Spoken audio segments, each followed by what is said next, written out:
தேவனுக்கே மகிமை உண்டாவதாக. இயேசு கிறிஸ்துவின் இனிதான நாமத்தினாலே என் அன்பின் கிறிஸ்மஸ் வாழ்த்துக்களை மகிழ்ச்சியுடன் தெரிவித்துக் கொள்கிறேன். அல்லேலூயா. I have a friend who was born on a Christmas day.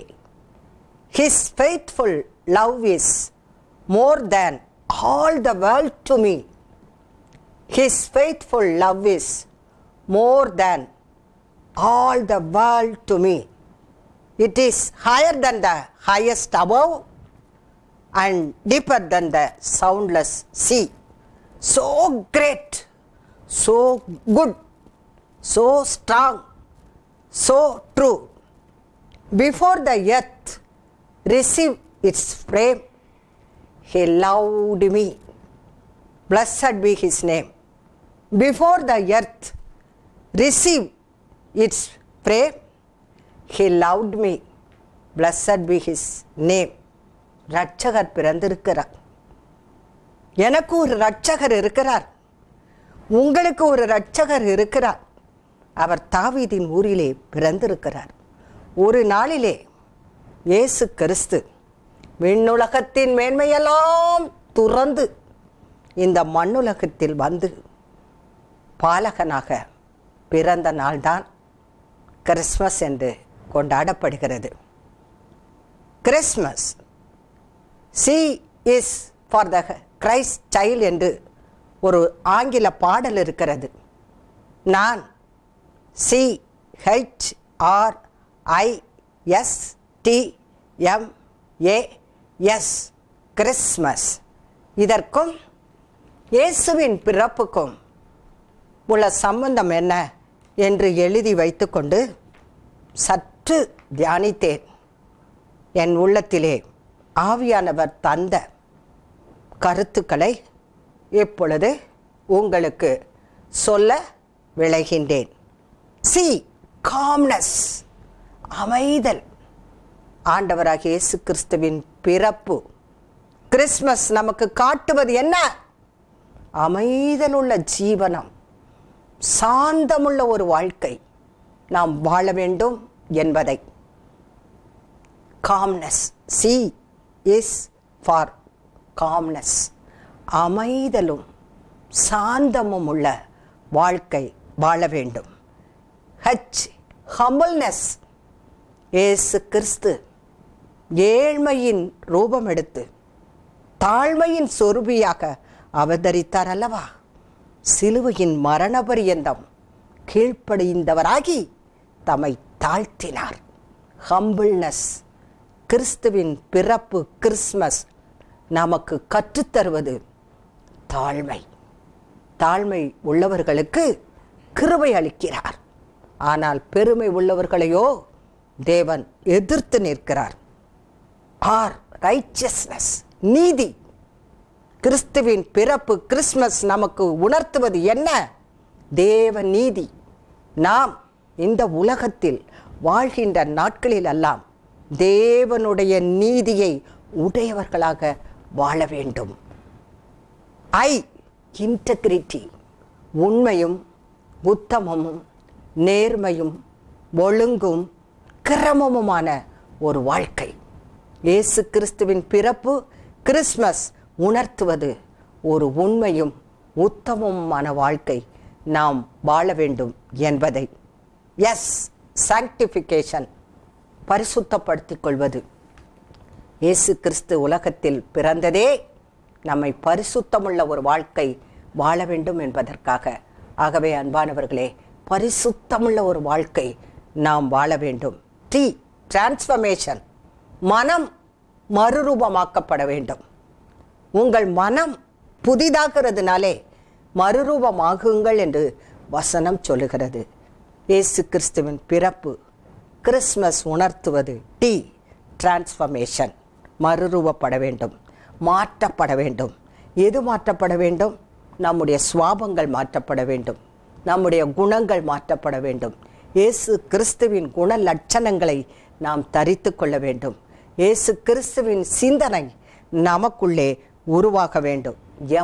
Modification, சீர்படுத்திக் கொள்வது, சரிப்படுத்திக் கொள்வது, குடும்பத்திலே உள்ள உறவுகளிலே பிளவுகள் இருக்குமானால், வேறுபாடுகள் இருக்குமானால் அவைகளை சீர்படுத்திக் கொள்ள வேண்டும். கிறிஸ்மஸ் கொண்டாடுவதற்கு முன்பதாக எல்லாவற்றையும் சரி செய்து கொள்ளுங்கள். மாடிஃபிகேஷன், சீர்படுத்திக் கொள்ளுங்கள்.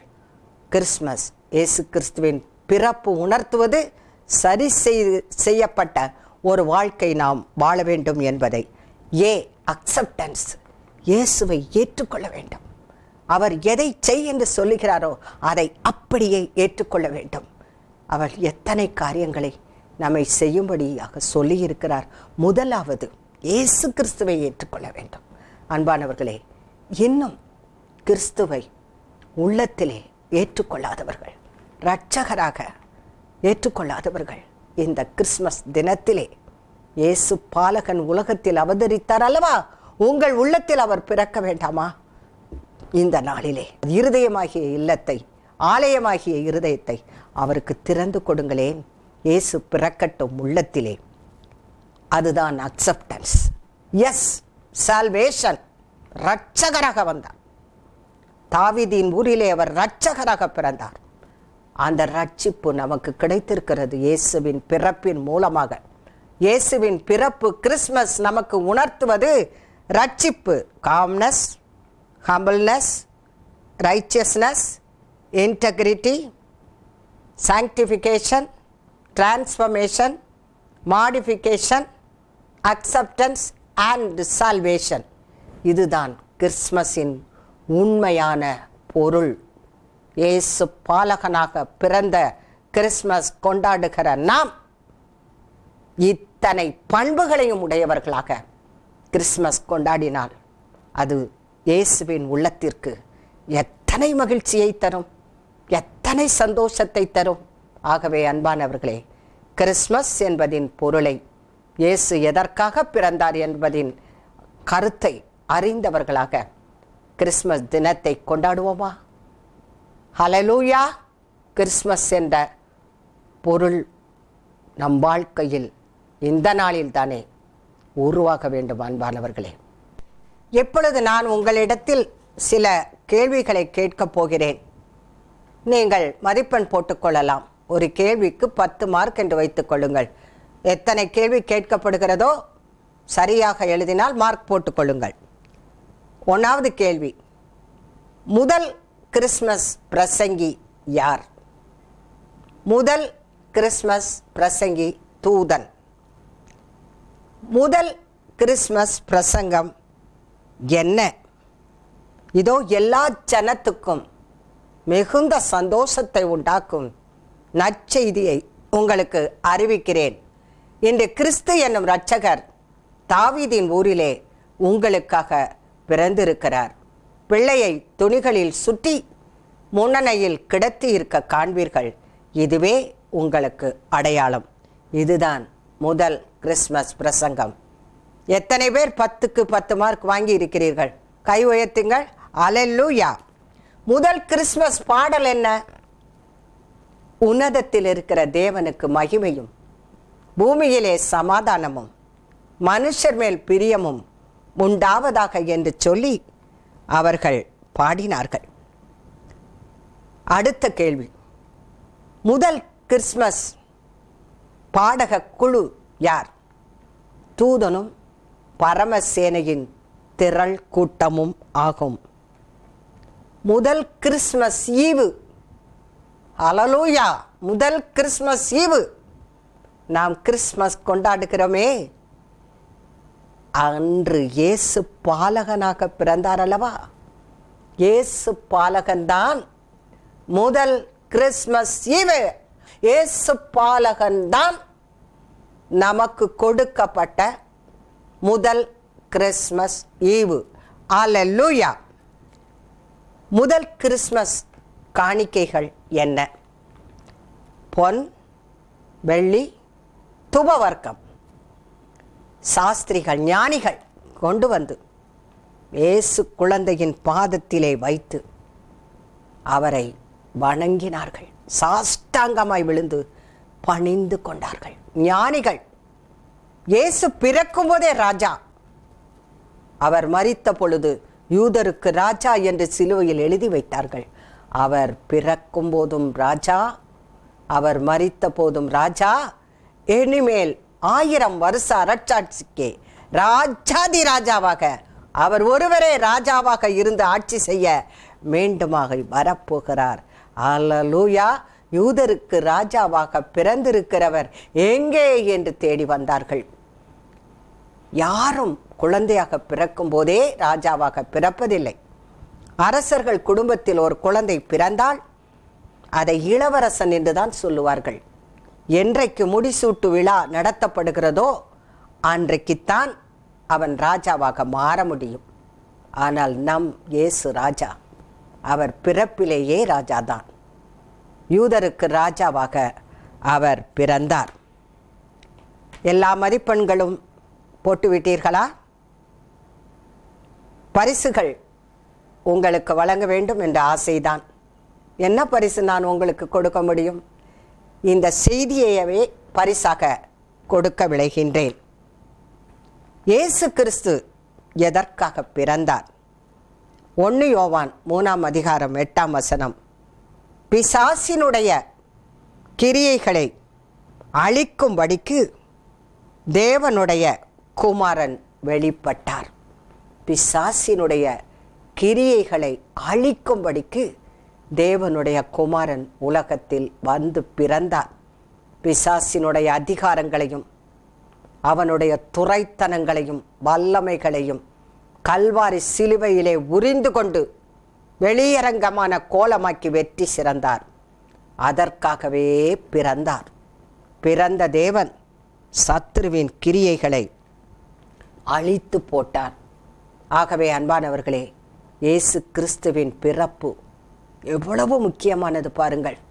சத்துரு இனிமேல் நம்மை எதிர்த்து நிற்க முடியாது, சேதப்படுத்த முடியாது, நம்மை வீழ்த்த முடியாது, அவன் திட்டத்திற்குள் நம்மை கொண்டு வர முடியாது, இழுக்க முடியாது. நாம் இடம் கொடுத்தால் மட்டுமே அவன் வாலாட்டுவான். நாம் இடம் கொடுக்காவிட்டால் அவனால் ஒன்றும் செய்ய முடியாது. அவனை எதிர்த்து நின்றால் பயந்தடித்து பல்ட்டி அடித்து விட்டடித்து ஒரே ஓட்டமாக ஓட்டிவிடுவான். ஏனென்றால் இயேசு பாலகனாக பிறந்ததே சத்துருவின் கிரியைகளை அழிக்கும்படிக்கு. அழித்தாரா? அழித்து விட்டார். இப்பொழுது எந்த அதிகாரத்தை நமக்கு கொடுத்திருக்கிறார்? சத்துருவின் கிரியைகளை அழிக்கும்படிக்கான அதிகாரத்தை நமக்கு கொடுத்திருக்கிறார். இன்னும் கொஞ்ச காலம்தான். அதற்கு பின்பு சாத்தானுடைய சேனைகள் கட்டப்பட்டு அது அடைத்து போடப்படும். ஆகவே ஆண்டவராக இயேசு கிறிஸ்து இந்த உலகத்தில் எதற்காக பிறந்தார்? சத்துருவின் கிரியைகளை அழிக்கும்படிக்கு வெளிப்பட்டார். மத்தேயு 1ஆம் அதிகாரம் 21ஆம் வசனம், அவர் ரட்சிப்பை அருளுவதற்காக பிறந்தார். அவள் ஒரு குமாரனை பெறுவாள், அவருக்கு இயேசு என்று பெயரிடுவாயாக, ஏனெனில் அவர் தமது ஜனங்களின் பாவங்களை நீக்கி அவர்களை ரட்சிப்பார். ரட்சிப்பதற்காகவே இயேசு கிறிஸ்து உலகத்தில் பிறந்தார். ரட்சிப்பு எவ்வளவு உன்னதமானது தெரியுமா? ரட்சிப்பின் அருமை பெருமைகளை கண்டிப்பாக நாம் அறிந்து வைத்திருக்க வேண்டும். இந்த உலகத்தையே கொண்டு வந்து என் காலடியில் போட்டாலும் அதற்கு இணையாகுமா? ரட்சிப்புக்கு இணையாகுமா? மனிதன் உலகம் முழுவதையும் ஆதாயப்படுத்தி கொண்டாலும் தன் ஜீவனை நஷ்டப்படுத்தினால் அவனுக்கு லாபம் என்ன? அன்பானவர்களே, பெற்ற ரட்சிப்பை பாதுகாத்துக் கொள்வதில் அதிஜாக்கிரதை உள்ளவர்களாக இருக்க வேண்டும். ரட்சிப்பு எத்தனை உன்னதமானது என்பதை நான் அறிந்து கொண்ட பின்புதான் என்னை முற்றிலுமாக ஆண்டவருக்காக அர்ப்பணித்தேன். நிச்சயமாக ரட்சிக்கப்பட்ட மக்களுக்கும் ரட்சிக்கப்படாத ஜனங்களுக்கும் வேறுபாடு உண்டு. ரட்சிக்கப்பட்ட மணமகளை தேடுங்கள், ரட்சிக்கப்பட்ட மணமகனை தேடுங்கள். பார்க்கும் பொழுது, பெண் பார்க்கும் பொழுது அல்லது மாப்பிள்ளை பார்க்கும் பொழுது என்ன படுத்திருக்கிறார், எவ்வளவு சம்பளம் வாங்கி கொண்டிருக்கிறார், எத்தனை வீடு வைத்திருக்கிறார், எத்தனை கார் வைத்திருக்கிறார் என்று தயவு செய்து அதை பாருங்கள். வேண்டாம் என்று சொல்லவில்லை. முதல் குவாலிஃபிகேஷன் என்ன? ரட்சிப்படைந்திருக்கிறாரா? கர்த்தருக்கு பயந்து நடக்கிறாரா? ஆலயத்திற்கு ஒழுங்காக செல்லுகிறாரா? இவைகளெல்லாம் தான் ஒரு மனிதனை சரிப்படுத்துவது. எவ்வளோ பெரிய உத்தியோகம் இருந்து என்ன பயன்? எவ்வளவு லட்சங்கள் சம்பளம் வாங்கிதான் என்ன பயன்? ரட்சிப்பு இல்லாவிட்டால் அது ஒன்றுக்கும் பயன்படாது. அன்பானவர்களே, ரட்சிப்பு மிக மிக மிக மிக முக்கியமானது. அந்த ரட்சிப்புக்காகத்தான் நான் இப்பொழுது போராடி கொண்டிருக்கிறேன். எத்தனை மக்கள் அழிவின் பாதையிலே நரகத்தை நோக்கி, அந்தகார அந்த உலகத்தை நோக்கி ஓடிக்கொண்டிருக்கிறார்கள். உன் பங்கு என்ன? உனக்காய் மரித்தாரே, உனக்காக பிறந்தாரே, அவருக்காக நீ செய்வது என்ன? மக்கள் ரட்சிப்பு அடையும்படிக்கு இயேசு வந்தார். அந்த பொறுப்பை இன்றைக்கு நம்மிடத்தில் கொடுத்து சென்றுள்ளார். அவருக்காக ரட்சிப்படைய, மக்கள் ரட்சிப்படைவதற்காக நாம் என்ன செய்து கொண்டிருக்கிறோம்? உலகத்தின் பாவத்தை சுமந்து தீர்த்த தேவாட்டுக்குட்டி ரட்சிப்பை சம்பாதித்து வைத்துவிட்டு சென்று விட்டார். நீங்கள் உலகமெங்கும் சென்று சுவிசேஷத்தை அறிவித்து அநேகரை சீஷராக்குங்கள் என்று சொல்லி இருக்கிறாரே. ரட்சிப்பதற்காக உலகத்தில் அவதரித்த தேவாட்டுக்குட்டி, உலகத்தின் பாவத்தையே சுமந்து தீர்த்த தேவாட்டுக்குட்டி ரட்சிப்பை நமக்கு இலவசமாக கொடுத்திருக்கிறார். ரட்சிப்பு கர்த்தருடையது. கர்த்தரால் மட்டும்தான் கொடுக்க முடியும். கோடி கோடி கோடியாய் கொண்டு வந்து கொடுத்தாலும் ரட்சிப்பு, ஓ ஹல்லேலூயா, அவரவரே மனதை திறந்து ஒப்பு கொடுத்து பெற்றுக்கொள்ளும் ஒரு பெரிய உன்னதமான பரிசு. அந்த பரிசை இழந்து விடாதீர்கள் அன்பானவர்களே. ரட்சிக்கப்பட்டவர்கள் ரட்சிப்பை பாதுகாத்துக் கொள்வதிலும், ரட்சிக்கப்படாதவர்கள் ரட்சிப்பை பெற்றுக்கொள்ளவும், இருதயத்தில் இயேசு பாலகன் பிறக்கவும் இந்த கிறிஸ்மஸ் கொண்டாட போகும் நீங்கள் உங்கள் உள்ளத்தை திறந்து கொடுங்கள். திறந்து கொடுப்பீர்களானால் இயேசு கிறிஸ்து உள்ளத்தில் வாழ முழு இருதயத்தையும் அவருக்காக கொடுங்கள். ரட்சிப்பை அருளி செய்யவே இயேசு பாலகனாக பிறந்தார். லூக்கா எழுதின சுவிசேஷம் 1ஆம் அதிகாரம் 78ஆம் வசனம் 79ஆம் வசனம்.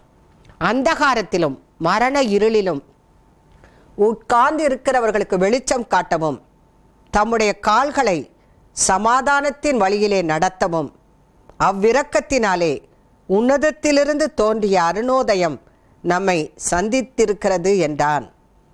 அந்தகாரத்திலும் மரண இருளிலும் இருக்கிற மக்களுக்காக ஆண்டவர் பாலகனாக பிறந்தார். இந்த நாளிலே எத்தனை எத்தனை கோடி கோடியான மக்கள் அந்த அந்தகார இடத்திற்கும் மரண இருளின் பள்ளத்தாக்குகளிலும் ஓடிக்கொண்டிருக்கிறார்கள். அன்பானவர்களே, கடைசி காலகட்டத்தில் வாழ்ந்து கொண்டிருக்கிற நாம், இயேசு பாலகன் நமக்காக பிறந்து இவ்வளவு காரியங்களை சம்பாதித்து வைத்து சென்றிருக்கிறாரே, நாம் என்ன செய்து கொண்டிருக்கிறோம்? ஜீவனை கொடுத்த ஜீவாதிபதிக்கு, மகனே மகளே நீ என்ன செய்கிறாய் என்று இயேசு கேட்பாரானால் நாம் என்ன பதில் சொல்ல முடியும்? ஆத்மா ஒன்றும் ரட்சிக்காமல் வெட்கத்தோடே, ஆண்டவா உம்முடைய சமூகத்திலே நான் வந்து எப்படி நிற்க முடியும்? அன்பானவர்களே, ஆண்டவர் இயேசு கிறிஸ்து பாலகனாக அவதரித்தது அந்தகாரத்திலிருந்தும் மரண இருளிலிருந்தும் நம்மை தப்புவிப்பதற்காக மட்டுமல்ல, நம்முடைய கால்களை சமாதானத்தின் வழியிலே நடக்கும்படியாக அவர் தம்முடைய இரக்கத்தினாலே பரலோகத்தின் மேன்மையை துறந்து இந்த உலகத்தில் வந்து பாலகனாக பிறந்தார். லூக்கா 2ஆம் அதிகாரம் 10ஆம் வசனம். தேவதூதன் அவர்களை நோக்கி, பயப்படாதிருங்கள், இதோ எல்லா ஜனத்துக்கும் மிகுந்த சந்தோஷத்தை உண்டாக்கும் நற்செய்தியை உங்களுக்கு அறிவிக்கிறேன் என்று சொன்னார். இயேசு கிறிஸ்துவின் பிறப்பு நமக்கு மிகுந்த சந்தோஷத்தை உண்டாக்குகிறதல்லவா? அதே போல சந்தோஷம் இழந்து இருக்கிற மக்களை சந்தோஷத்தின் பாதைக்கு இழுத்து கொண்டு வர வேண்டியது நம்முடைய கையில் கொடுக்கப்பட்ட பொறுப்பல்லவா? இயேசு பாலகன் பிறந்த பொழுதே பூமியிலே மிகுந்த சந்தோஷம் உண்டாயிற்று. லூக்கா எழுதின சுவிசேஷம் 19ஆம் அதிகாரம் 10ஆம் வசனம். இழந்து போனதை தேடவும் ரட்சிக்கவும் மனுஷகுமாரன் வந்திருக்கிறார் என்றார். இழந்து போனது என்ன? ஆதாம் தன்னுடைய கீழ்ப்படியாமையினாலே எல்லாவற்றையும் இழந்தார். ஆகவே 2ஆம் மாதாவாகிய இயேசு கிறிஸ்து இந்த உலகத்திலே பிறக்க வேண்டிய ஒரு நிலை ஏற்பட்டது. மட்டுமல்ல, இழந்து போனதை, ஆதாம் இழந்த ஆசீர்வாதத்தை ஆண்டவர் கல்வாரி சிலுவையிலே மீண்டுமாக நமக்கு பெற்று தந்திருக்கிறார். இழந்து போனதை தேடத்தான், தேடி சம்பாதித்து பரலோகத்தின் திறவுகோள்களை நம்ம கரத்தில் கொடுப்பதற்காகத்தான் ஆண்டவராகிய இயேசு கிறிஸ்து உலகத்தில் பிறந்தார். மத்தேயு 20:28 ஜீவனை கொடுக்க பிறந்தார். யாராவது மரிப்பதற்காக பிறப்பார்களா? நம் இயேசு பாலகன் ஜீவனை கொடுக்க பிறந்தார். இயேசு பாலகன் பிறந்தார், கொண்டாடுகிறோம். அவர் எதற்காக பிறந்தார்? தன் ஜீவனை கொடுக்க பிறந்தார். லூக்கா 1:74 தமது ஜனத்தை சந்தித்து மீட்டுக்கொண்டு தம்முடைய சத்துருக்களின் கையினின்றும் நம்மை பகைக்கிற யாவருடைய கைகளினின்றும் நம்மை ரட்சிக்கும்படிக்கு பொல்லாதவர்களின் கைக்கும் அவர் நம்மை சத்துருக்களின் கைக்கும் மீட்டுக்கொள்வதற்காக இந்த உலகத்தில் அவர் பிறந்தார். யோவான் எழுதின சுவிசேஷம் 10:10 திருடன் திருடவும் கொல்லவும் அழிக்கவும் வருகிறானே அன்றி வேறொன்றுக்கும் வரான். நானோ அவைகளுக்கு ஜீவன் உண்டாயிருக்கும்படி அது பரிபூரணப்படவும் வந்தேன் என்கிறார். யோவான் எழுதின சுவிசேஷம் 10:28 நான் அவைகளுக்கு நித்திய ஜீவனை கொடுக்கிறேன், அவைகள் ஒரு காலம் கெட்டு போவதில்லை, அவைகளை என் கையில் இருந்து ஒருவனும் பறித்து கொள்வதும் இல்லை.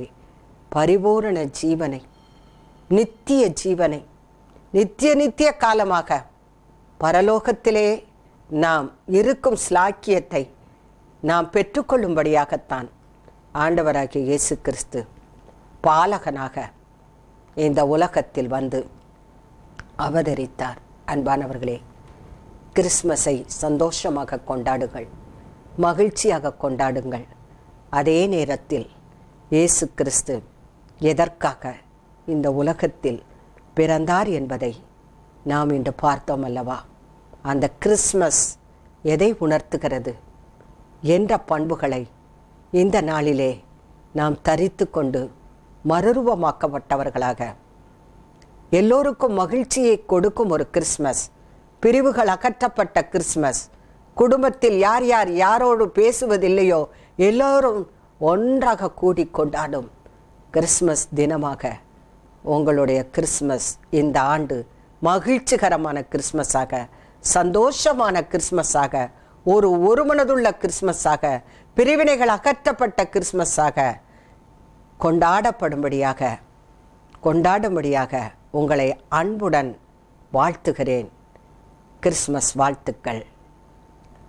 ஜெபிப்போமா? அன்புமிரக்கமுள்ள நல்ல பிதாவே, ஆண்டவராகிய இயேசு கிறிஸ்துவே, எங்களுக்காக நீர் இந்த உலகத்தில் பாலகனாக வந்து பிறந்தீர். விண்ணுலகின் மேன்மை அனைத்தையும் துறந்து மண்ணுலகில் வந்து உதித்தீர். தாழ்மையின் சொருபியாக வந்து உதித்தீர். கிறிஸ்மஸ் எங்களுக்கு அநேக காரியங்களை கற்றுக் கொடுக்கிறது. அமைதலுள்ள ஒரு வாழ்க்கை, சாந்தமுள்ள ஒரு வாழ்க்கை, தாழ்மையுள்ள வாழ்க்கை, பரிசுத்தமுள்ள ஒரு வாழ்க்கை, நீதியுள்ள ஒரு வாழ்க்கை, மறுரூபமாக்கப்பட்ட ஒரு வாழ்க்கை, இயேசு என்ன சொல்கிறாரோ அதை ஏற்றுக்கொண்டு வாழ்கிற ஒரு வாழ்க்கை, ரட்சிப்பின் அனுபவத்தை காத்து கொள்ளுகிற ஒரு வாழ்க்கை, இதுதான் கிறிஸ்மஸ் உணர்த்துகிறது. இந்த கிறிஸ்மஸ் உணர்த்தும் காரியங்களை வாழ்க்கையில் ஏற்றுக்கொண்டு அதை அப்பியாசப்படுத்தி ஒரு நல்ல ஒரு கிறிஸ்மஸ், இயேசு ரட்சிக்க பிறந்தார், உலகத்தின் பாவத்தை சுமந்து தீர்க்க பிறந்தார், இழந்து போனதை தேட பிறந்தார், நித்திய ஜீவன் அளிக்க பிறந்தார், பரிபூரண ஜீவனை கொடுக்க வந்தார், நம்முடைய கால்களை சமாதானத்தின் வழியிலே நடத்த வந்தார், அந்தகாரத்தினின்றும் மரண இருளில் இருந்தும் நம்மை திசை திருப்பி பரலோக ராஜ்யத்திற்கு சொந்தக்காரர்களாக மாற்றியிருக்கிறார். இப்படிப்பட்ட இயேசு பாலகன் நமக்காக பிறந்தார். ஆதாம் இழந்த ஆசீர்வாதத்தை எல்லாம் அவர் மீட்டு நமக்கு தந்திருக்கின்றார். பரலோகத்தின் திறவுகோள்களை நாம் கரத்தில் கொடுத்திருக்கிறார். ஆம் அன்பானவர்களே, இந்த நாளிலே கிறிஸ்மஸ் தினத்தன்று மகிழ்ச்சியோடு நீங்கள் கொண்டாடும்படியான சூழ்நிலைகளை எல்லாம் தேவன் உங்களுக்கு உருவாக்கி தரும்படி ஒற்றுமையையும் அன்பையும் பண்பையும் பாசத்தையும் வளர்க்கும் ஒரு கிறிஸ்மஸாக இந்த கிறிஸ்மஸ் ஒரு வித்தியாசமான கிறிஸ்மஸாக இருக்கும்படியாக இயேசு கிறிஸ்துவின் மூலமாக வேண்டிக் கொண்டு ஜெபிக்கிறேன் நல்ல பிதாவே. ஆமேன், ஆமேன், ஆமேன். அன்பானவர்களே, இந்த செய்தி உங்களுக்கு பலனளித்திருக்கும் என்று நான் நிச்சயமாகவே நம்புகிறேன். எங்களுக்கு தெரியப்படுத்துங்கள். தொலைபேசி மூலமாக தொடர்பு கொள்ளுங்கள். கர்த்தர் உங்களை ஆசீர்வதிப்பாராக. அல்லேலூயா, ஆமேன்.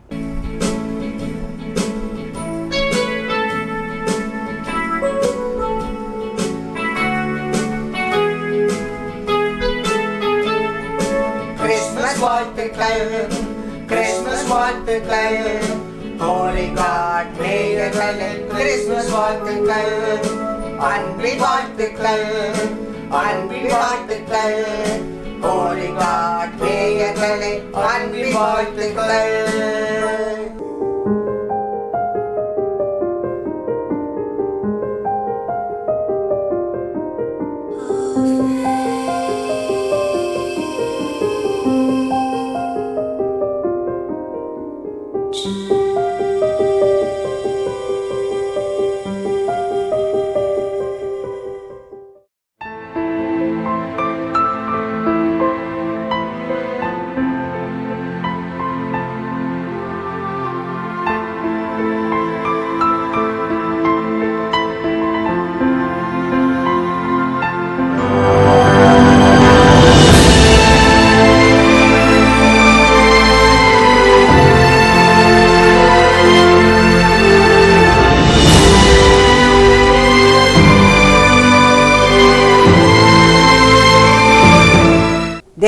தேவனுக்கே மகிமை உண்டாவதாக. இயேசு கிறிஸ்துவின் இனிதான நாமத்தினாலே உங்கள் அனைவருக்கும் என் அன்பின் வாழ்த்துக்களை தெரிவித்துக் கொள்கிறேன். கிறிஸ்மஸ் கொண்டாடி இருப்பீர்கள் என்று நினைக்கிறேன். மகிழ்ச்சியான கிறிஸ்மஸாக இருந்ததா? இப்பொழுது அடுத்த கிறிஸ்மஸை ஒட்டிய செய்தியையே இப்பொழுதும் நாம் பார்க்க போகிறோம். ஏசாயா 9ஆம் அதிகாரம் 6ஆம் வசனம். நமக்கு ஒரு பாலகன் பிறந்தார், நமக்கு ஒரு குமாரன் கொடுக்கப்பட்டார், கர்த்தத்துவம் அவர் தோளின் மேல் இருக்கும், அவர் நாமம் அதிசயமானவர், ஆலோசனை கர்த்தா, வல்லமை உள்ள தேவன், நித்திய பிதா, சமாதான பிரபு. நம்முடைய ஆண்டவராக இயேசு கிறிஸ்து சமாதானத்தின் தேவனாகவும், சமாதானத்தின் காரணராகவும், சமாதானத்தின் பிரபுவாகவும், சமாதானத்தின் ராஜாவாகவும், சாலேமின் ராஜாவாகவும் இருக்கிறார். இந்த உலகத்தில் மக்கள் சமாதானத்தை தேடி அலைகிறார்கள். சமாதானத்திற்கென்று பல ஸ்தாபனங்களை ஏற்படுத்துகிறார்கள். ஆனால் சமாதானத்தை அவர்களால் உருவாக்க முடிந்ததா? இல்லை, சமாதானத்தை உருவாக்கி கொண்டிருக்கிறார்களா?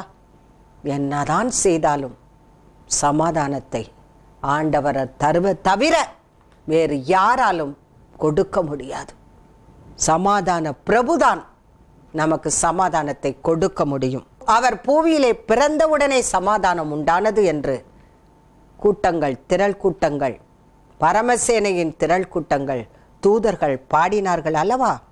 அப்போ யாரால் நமக்கு சமாதானத்தை கொடுக்க முடியும்? அன்பானவர்களே, எத்தனை பேர் சமாதானமற்ற நிலையில், சமாதானம் இல்லாமல், குடும்பத்தில் சமாதானம் இல்லாமல் கலங்கி கொண்டிருக்கிறீர்கள். சமாதானம் மிகவும் அவசியமாக இருக்கிறது, தேவையாக இருக்கிறது. சமாதானம் இல்லாமல் குடும்பத்தில் என்ன செய்ய முடியும்?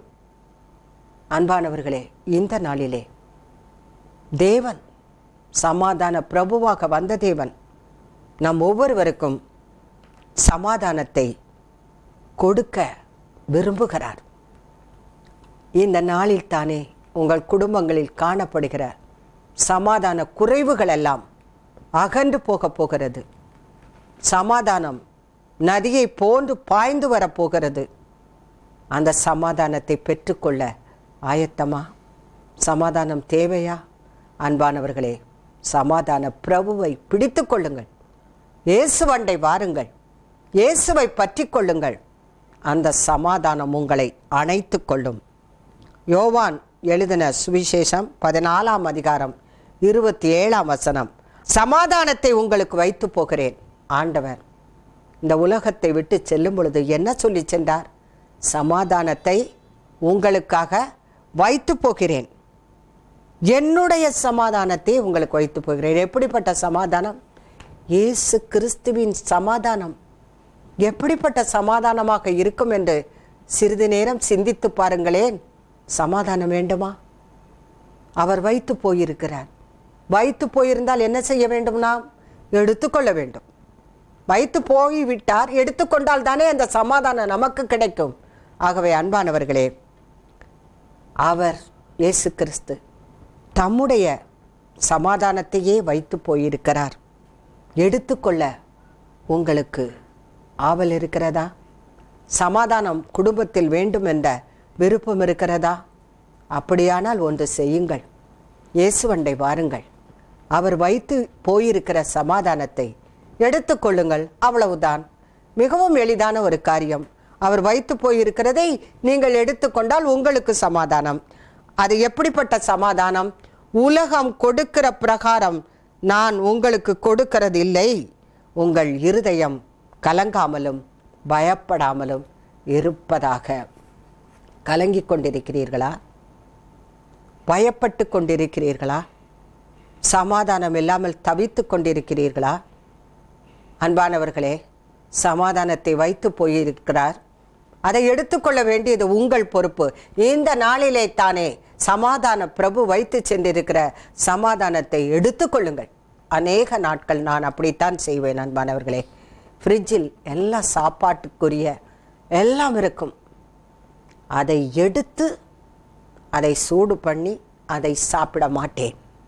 அப்படியே ஃப்ரிட்ஜில் இருக்கும் ஒரு டம்ளர் தண்ணியோ அல்லது 2 டம்ளர் தண்ணியோ குடித்து விட்டு சாப்பிடாமலேயே நான் படுத்து விடுவேன். இப்படி கடந்த நாட்கள் எத்தனை எத்தனை இரவுகள் நான் சாப்பிடாமலே என் காலத்தை கழித்திருக்கிறேன். அன்பானவர்களே, ஃப்ரிட்ஜில் இருந்து என்ன பிரயோஜனம்? அதை நான் எடுத்து என் உடலுக்கு ஆரோக்கியமாக நான் வாழ வேண்டுமானால் அதை சாப்பிட்டால் தானே உண்டு. அன்பானவர்களே, என் பிள்ளைகள் எல்லோரும் சேர்ந்து எனக்கு ஒரு கட்டளை போட்டார்கள். என்ன? நீங்கள் தினமும் என்ன சாப்பிட்டீர்கள் என்று நாங்கள் கேட்கும் பொழுது பொய் சொல்லாமல் உண்மை சொல்ல வேண்டும். என்ன சாப்பிட்டீர்கள் என்பதை மட்டும் சொல்ல வேண்டும் என்று சொல்லியிருந்தார்கள். நான் என்ன செய்வேன்? காய்கறிகளை வாங்கி வைத்துவிட்டு அந்த காய்கறிகள் பேரை சொல்லிவிடுவேன். பொய் சொல்லக்கூடாதுன்னு சொல்லியிருக்காங்கல்ல, கத்திரிக்காய், முருங்கைக்காய், அவ்வளோதான். அது என்ன குழம்பு அப்படின்னு கேட்பாங்க. கடைசியில் சொல்லிட்டாங்க, இந்த மாதிரி வாங்கி வச்சிருக்கிற காய்கறிகளை பேரை சொல்கிறீங்க, கண்டுபிடித்து விட்டார்கள். இனிமேல் பொய் சொல்லாதீர்கள். என்ன குழம்பு வைத்தீர்களோ நீங்கள் சாப்பிடவில்லை என்றால் சாப்பிடவில்லை என்று சொல்லிவிடுங்கள். நாங்கள் உங்களை சொல்ல மாட்டோம் என்று எனக்கு கட்டாயமாக சட்ட திட்டம் போட்டார்கள்.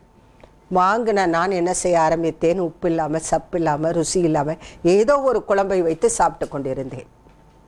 இப்பொழுது அவர்கள் எனக்கு போட்ட கட்டளையின் நிமித்தமாக நான் இப்பொழுது ஒழுங்காக சமைக்கவும் ஒழுங்காக சாப்பிடவும் ஆரம்பித்திருக்கிறேன். இப்பொழுது என்னுடைய உடலும் நலமும் ஆரோக்கியமாக மாற ஆரம்பித்திருக்கிறது. அன்பானவர்களே, வைத்திருந்தால் போதாது, அதை எடுத்துக்கொள்ள வேண்டும். சாப்பிட ஆரம்பித்தேன், நலமாக இருக்கிறேன். அதுபோல இயேசு கிறிஸ்து உங்களுக்கு சமாதானத்தை வைத்து போயிருக்கிறார். அவருடைய சமாதானத்தை வைத்து போயிருக்கிறார். அதை எடுத்துக்கொள்ளுங்கள் அன்பானவர்களே. என்னை போல ஃப்ரிட்ஜிலே வைத்துவிட்டு வெறும் வயிறோடு படுப்பதை விட்டுவிட்டு சமாதானத்தின் தேவன் சமாதானத்தை அள்ளி வழங்கும் பொழுது அதை பெற்றுக்கொள்ளுங்களேன். மிகவும் எளிதல்லவா? அவருடைய சமாதானம் உங்களுக்கு தேவை அல்லவா? யாருக்கு இந்த சமாதானம் கிடைக்கும் பார்ப்போமா?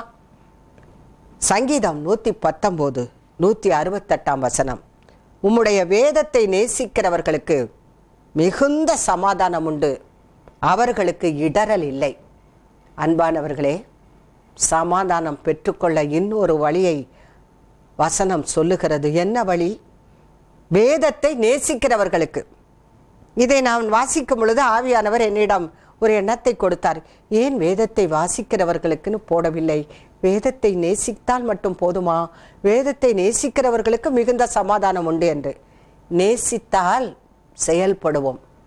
என் பிள்ளைகள் வீட்டிற்கு வருகிறார்கள் என்றால் 1 மாதத்திற்கு முன்னே வீட்டின் மூளை முடுக்கு எல்லாத்தையும் சுத்தம் பண்ண ஆரம்பித்து விடுவேன். எந்த பிள்ளை வருகிறாளோ அவளுக்கு எது பிடிக்கும் என்று வாங்கி வைத்து விடுவேன். அவர்கள் வருகின்ற அன்னைக்கு பிடித்தமான குழம்பை வைத்து விடுவேன். ஏன்? நான் நேசிக்கிறேன். நான் நேசிக்கிற பிள்ளைகள் வருவதால் அவரவர்களுக்கு எது பிரியமோ அதை வாங்கி நான் செய்கிறேன் அல்லவா? இந்த உலக பிரகாரமான ஒரு தாய் தன் பிள்ளைக்கு, நேசிக்கிற தன் மகளுக்கு இவ்வளவு நன்மையான காரியங்களை செய்ய அறிந்திருக்கிறாள் அல்லவா? அதை போலதான் வேதத்தை நேசிக்க ஆரம்பித்து விட்டால் உங்களால் அதை வாசிக்காமல் இருக்க முடியாது. வாசிக்க ஆரம்பித்து விட்டால் அதை கீழே வைக்க முடியாது. அதற்கு பின்பு அதை தியானிக்க ஆரம்பிப்பீர்கள், உள்ளத்தில் பதிக்க ஆரம்பிப்பீர்கள், அதற்கு பின் அதன்படி நடக்க ஆரம்பிப்பீர்கள்.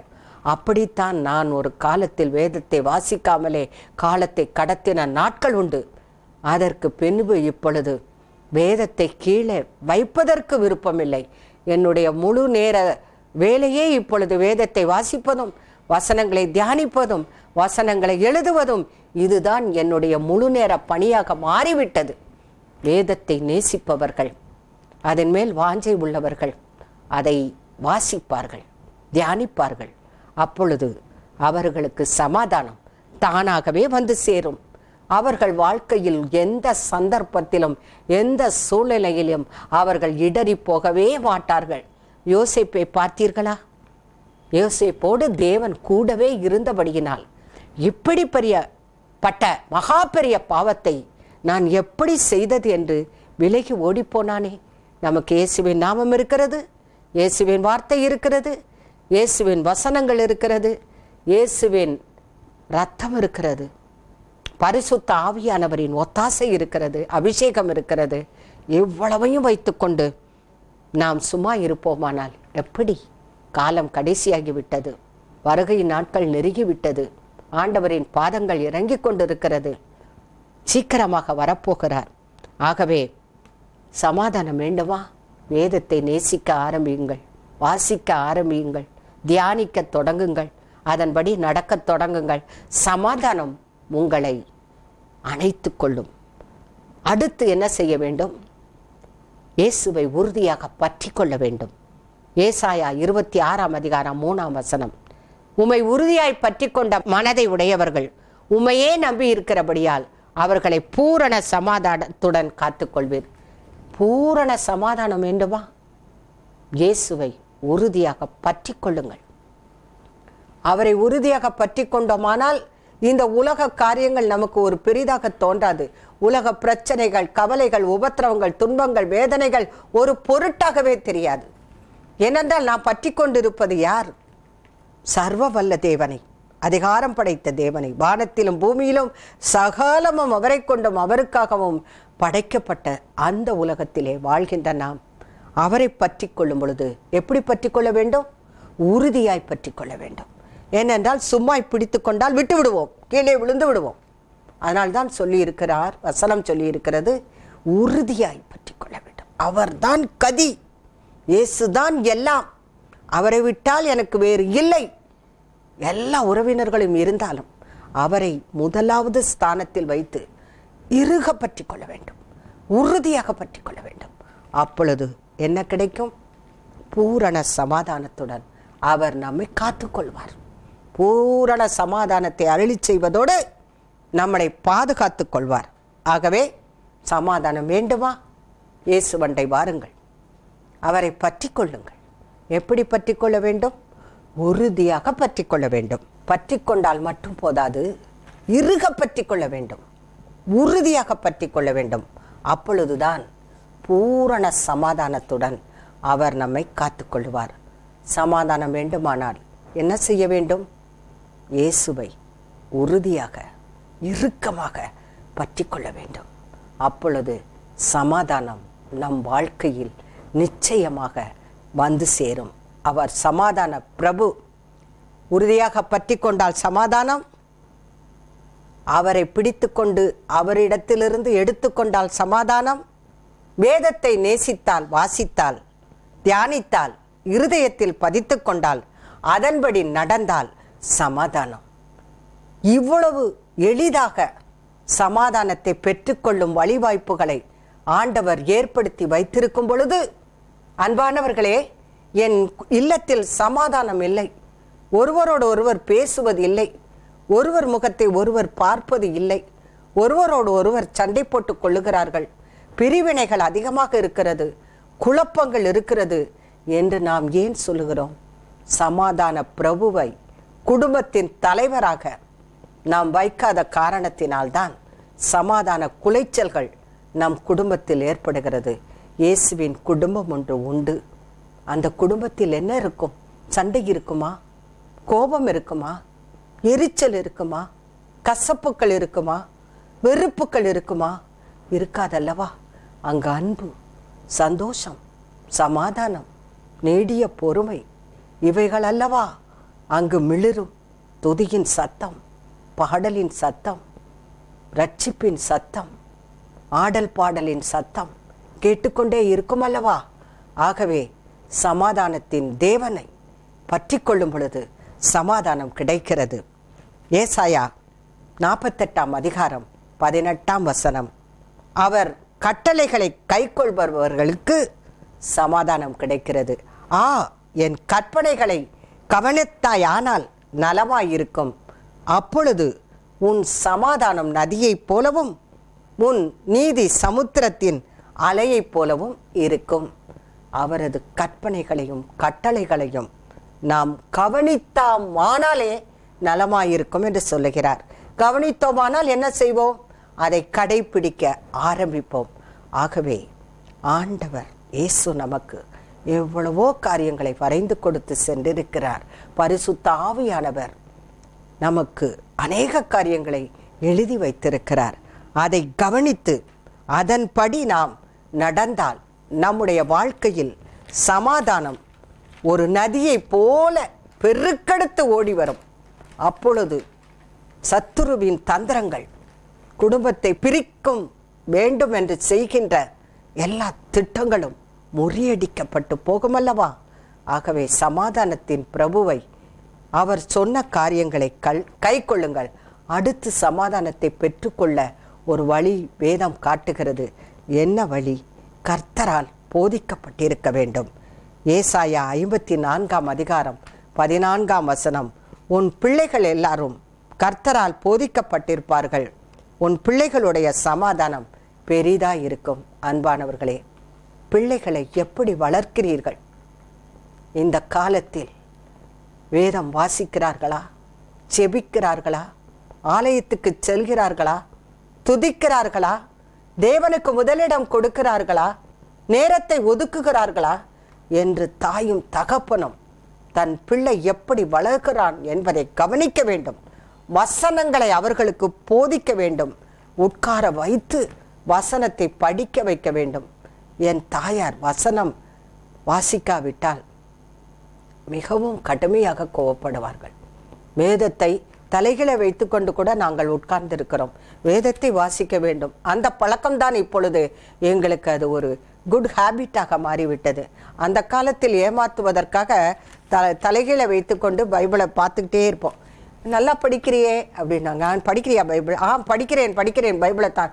தலைகீழாக படி, நீ நல்லா தலைகீழாக படித்து பைபிளை மனசில் ஏற்றிக்கொள் என்று சொல்லுவார்கள். அப்போ தான் தெரியும் தலைகீழாக பைபிளை வச்சிருக்கிறேன்.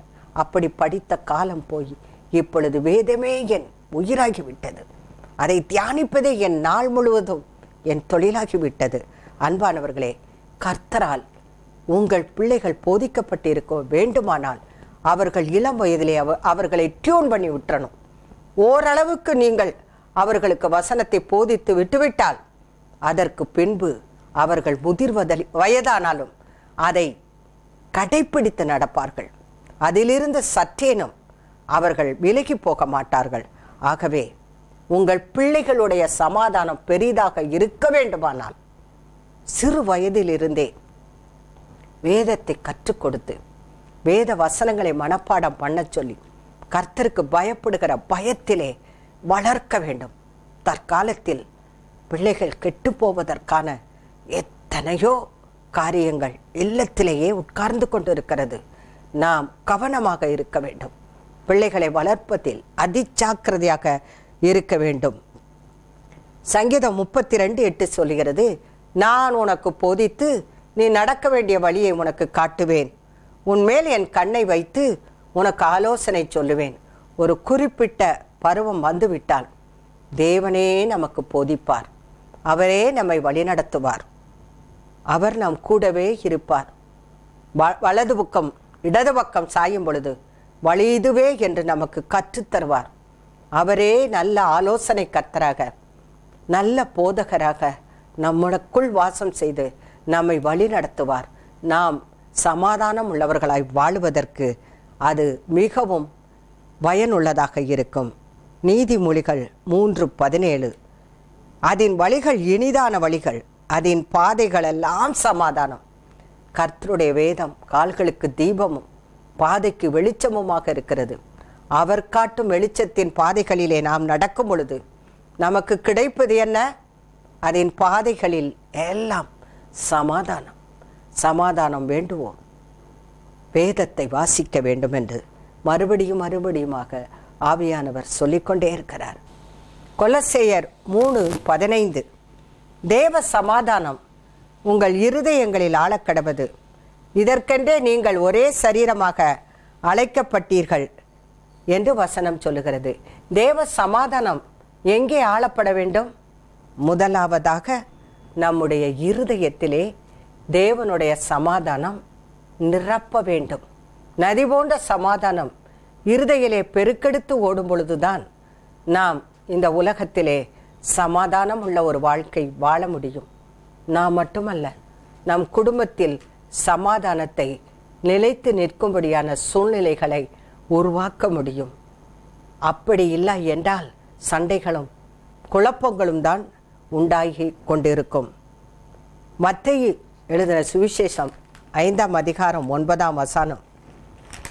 சமாதானம் பண்ணுகிறவர்கள் பாக்கியவான்கள், அவர்கள் தேவனுடைய புத்திரர்கள் எனப்படுவார்கள். நாம் சமாதானம் பண்ணுகிறவர்களாக ஆக வேண்டுமானால் நம் வீட்டில் சமாதானம் உள்ளவர்களாக இருக்க வேண்டும். நம் வீட்டிலேயே சமாதானம் இல்லாமல் ஊர் உலகத்தில் உள்ளவர்களுக்கெல்லாம் சமாதானத்தை நம்மால் உருவாக்க முடியுமா? சிந்தித்து பாருங்கள் அன்பானவர்களே. பலர் குடும்பத்திலே ஒற்றுமையாக இருப்பதில்லை, குடும்பத்திலே சமாதானமாக இருப்பதில்லை, பிள்ளைகளுக்கென்று நேரத்தை ஒதுக்குவதில்லை, நேரத்தை செலவிடுவதில்லை. ஆனால் மற்றவர்களுக்கு சமாதானத்தை உருவாக்குவதற்காக சொல்வார்கள். ஆண்டவர் நம்முடைய காரியங்களை பார்க்கிறார். நீ குணப்பட்ட பின்பு உன் சகோதரனை குணப்படுத்து என்று சொல்லுகிறார். முதலாவது சமாதானத்தை நம் இல்லத்திலே உருவாக்க வேண்டும். ஒருவருக்கொருவர் அன்பாக இருக்க வேண்டும். ஒருவருக்கொருவர் விட்டு கொடுக்க வேண்டும். ஒருவரில் ஒருவர் அன்பாயிருங்கள் சொல்லப்பட்டிருக்கிறது. ஒருவருக்கொருவர் சமாதானம் உள்ளவர்களாக இருக்க வேண்டும். குடும்பத்தில் சமாதானம் ஒளிர வேண்டும். குடும்பத்தில் சமாதானம் மிளிர வேண்டும். குடும்பத்தில் சமாதானம் அப்படி வாசனை வீச வேண்டும். சமாதானம் பண்ணுகிறவர்கள் தேவனுடைய புத்திரர்கள் என்று சொல்லப்பட்டிருக்கிறது. தேவனுடைய பிள்ளை என்று நீ அழைக்கப்பட வேண்டுமா அன்பானவர்களே? நீங்கள் சமாதானம் பண்ணுகிறவர்களாக இருங்கள். முதலில் உங்கள் குடும்பங்களில் இந்த நாளிலே காணப்படுகின்ற சமாதான கேடுபாடுகளுக்கு, குறைச்சல்களுக்கு நீங்கள் காரண கர்த்தாவாக இருப்பீர்களானால் இந்த நாளிலே எல்லாவற்றையும் சரி செய்து சமாதானத்தை குடும்பத்திலே உருவாக்குங்கள். அதற்கு பின்பு வெளி உலகத்தில் சமாதானத்தை உருவாக்கலாம். 2 கொரிந்தியர் 13:11.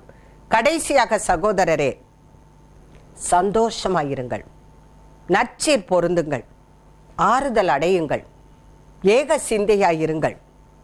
அப்பொழுது அன்புக்கும் சமாதானத்துக்கும் காரணராகிய தேவன் உங்களோட கூட இருப்பார்.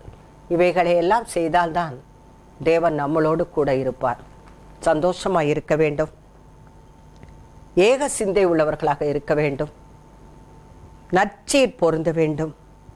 இவைகளையெல்லாம் நாம் செய்யும் பொழுது சமாதானத்தின் தேவன் தாமே நம்மோடு கூடவே இருந்து நம்மை கடைசி பரியந்தம் வழி நடத்தி காத்து கொள்வார். ஜெபிப்போமா? அன்பு இரக்கமுள்ள நல்ல பிதாவே, ஆண்டவராகிய இயேசு கிறிஸ்துவே, சமாதான பிரபு, சமாதான காரணர், சமாதானத்தின் தேவன், சமாதானத்தின் ராஜா, சாலேமின் ராஜா என்பதையெல்லாம் நீர் இந்த நாளிலே எங்களுக்கு கற்றுக் கொடுத்திருக்கிறீர் ஆண்டவரே. இந்த நாளிலே எங்கள் குடும்பங்களில் எங்கள் மூலமாக சமாதான குலைச்சல்கள் வந்திருக்குமானால் எங்களை அர்ப்பணிக்கிறோம். நாங்கள் சரி செய்து கொள்ள உம்மண்டை வந்து நிற்கிறோம். எங்கள் குடும்பத்தின் சமாதானம் நிலவட்டும், நதி போன்று பாய்ந்து செல்லட்டும். சமாதானத்திற்கான வழிகளை கற்றுக் கொடுத்திருக்கிறீர்.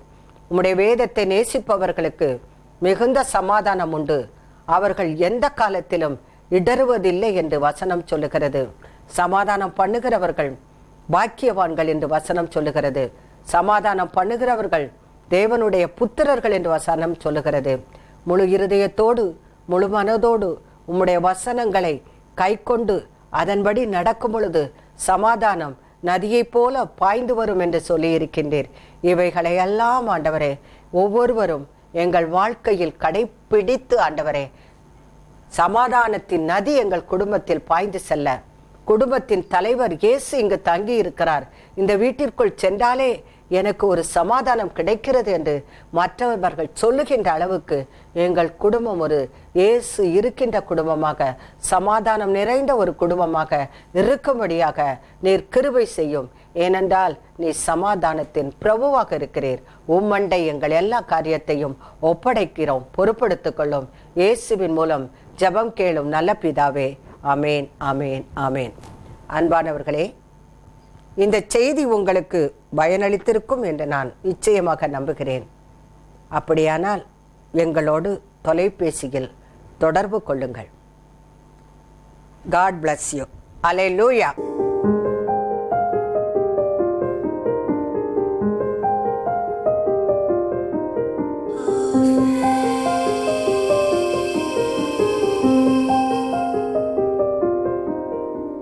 Thank you.